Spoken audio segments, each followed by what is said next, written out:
পারুলের অপমানের বদলা নিল রায়ান। সম্পূর্ণ জানতে হলে ভিডিওটিতে একটি লাইক করে দেখতে থাকো। গল্পের শুরুতেই দেখা যায় যে রায়ান চলে এসেছে পারুলকে ধরতে। আসলেই পারুল ভুবনেশ্বরের মন্দিরে চলে এসেছিল রায়ান কোন চিঠিটা লিখেছে, কি লিখেছে চিঠির মধ্যে, কি চায় রায়ান, সবটা জানার জন্য।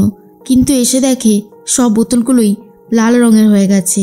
আর এটা দেখার পর পারুলের সন্দেহ আরোই বাড়তে থাকে আর বলে, কি ব্যাপার, এখানে সব বোতলগুলো এরকম লাল রঙের হয়ে গেল কি করে?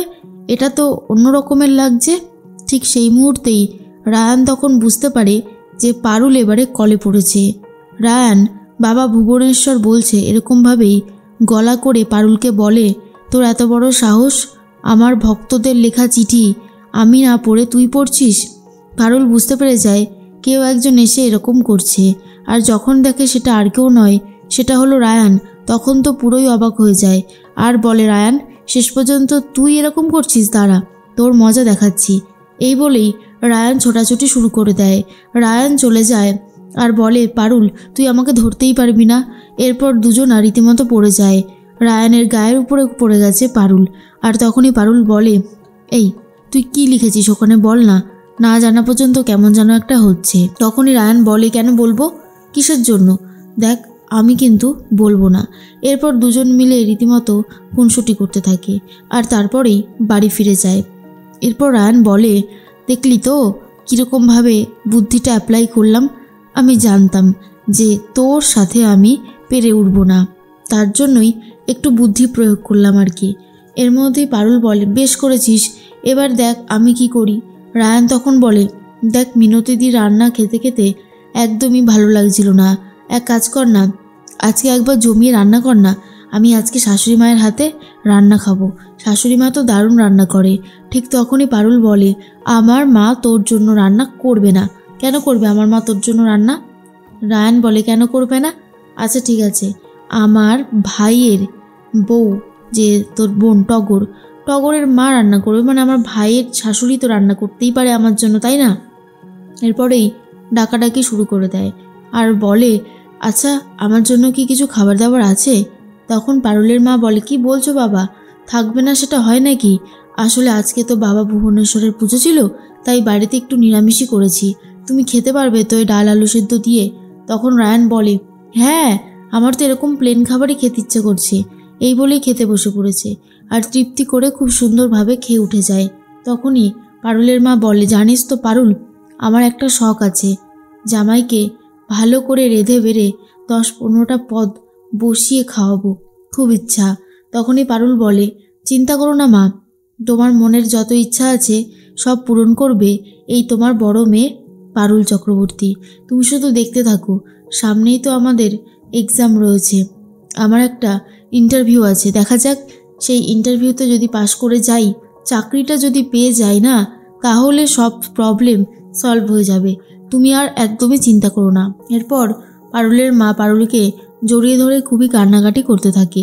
রায়ান সেই দৃশ্য দেখে অনেকটাই ইমোশনাল হয়ে যায়। পরের দিন সকাল হতেই রায়ান, পারুল, মল্লার সবাই চলে গেছে কলেজের ক্যাম্পাসে।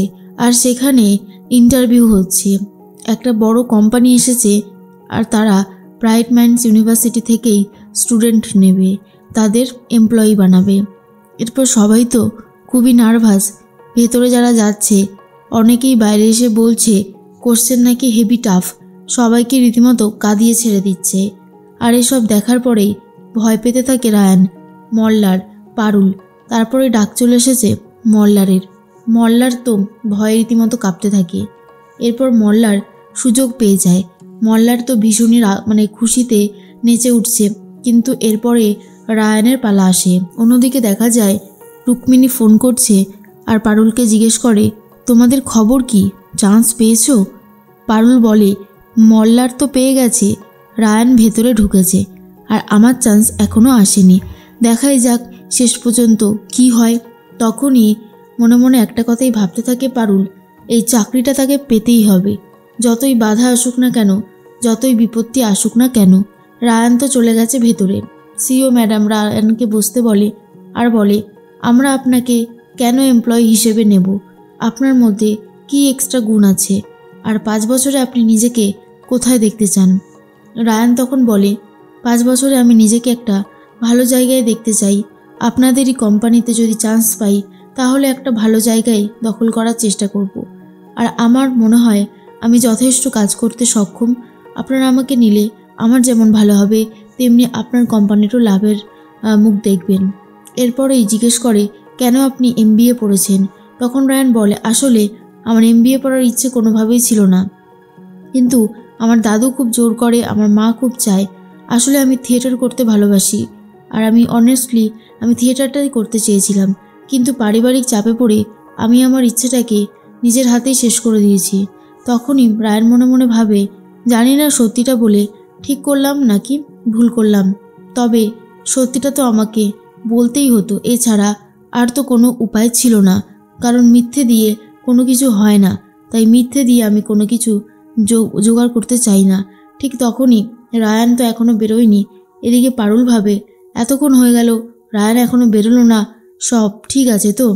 চিন্তা করছে সবাই। এর মধ্যেই রুক্মিণী বলে, আমার ভাই পারুল সবাই যেন চান্স পেয়ে যায়, ওরা খুব খেটেছে, খাটার ফলটা যেন পায়। ঠিক সেই মুহূর্তেই সবাই মিলে যখন হইহুল্লোড় করতে ব্যস্ত তখনই রায়ান এসেছে। রায়ানের দেখে মুখ পারুল ভাবে হয়তো রায়ান চান্স পায়নি, কিন্তু রায়ান চান্স পেয়ে গেছে, সেটা নিয়ে খুব হইহুল্লোড় করতে থাকে। পারুল বলে, দেখেছিস তুই কীরকম, হ্যাঁ ভালোভাবে মুখ নিয়ে আসবি, তা না এমন করে আসলি যেন মনে হলো চান্সই পাসনি। যাই হোক, খুব ভালো হয়েছে তুই যে চান্স পেয়ে গেছিস। এরপর রায়ান বলে, যা এবার তো তোর বেলা, দেখি তুই কি করিস। পারুল তখন বলে, চিন্তা তো আমার হচ্ছে। তার মধ্যেই স্যাররা এসে বলেছিল রায়ান আর পারুলের ওপর স্যার ম্যাডামদের একটু বেশি ভরসা আছে। পারুল তখন বলে, আমার খুব চিন্তা হচ্ছে। মল্লার বলে, পারুল আমরা সবাই জানি এখানে যদি কেউ বেশি ভালো পারে তাহলে সেটা তুমি ছাড়া অন্য কেউ নয়। তুমি যদি নার্ভাস হয়ে যাও তাহলে কি করে হবে বলো তো? এরপর পারুল চলে যাচ্ছে। তখন রায়ান ভাবে, সিও ম্যাডামের যা না কুচু, পারুলকে দেখলে আবার কোনো রকমের কোনো গণ্ডগোল না হয়। যথারীতি পারুল ভেতরে যায়। সিও ম্যাডাম পারুলকে দেখে পুরোপুরি অবাক হয়ে যায়। পারুলের যে ড্রেস ছিল চুড়িদার, সেটা ম্যাডামের পছন্দ হয় না। পারুলের যে কথা, বডি ল্যাঙ্গুয়েজ, কিছুই নাকি ম্যাডামের পছন্দ হয় না। তো যথারীতি পারুলকে বাদ দিয়ে দেয়। তার মধ্যে রায়ান বলে, কী হয়েছে? পারুল বলে, আমি সিলেক্ট হইনি রে। রায়ান বলে, এটা অন্যায় করা হয়েছে তোর সাথে। রায়ান তখন বলে, আমি গিয়ে এক্ষুনি প্রতিবাদ করব। পারুল বারণ করে আর বলে, তোর চাকরিটা চলে যাবে রায়ান, তুই যাস না। রায়ান তখন বলে, যুদ্ধ এখনও শেষ হয়নি, তুই আমার কম্পিটিটর হয়েই থাকবি, কিন্তু আমি চাই না তোর সাথে কোনো ইনজাস্টিস হোক, সেটা আমি মেনে নিতে পারবো না। তাই পারুলের অপমানের বদলা নিতে যাচ্ছে রায়ান।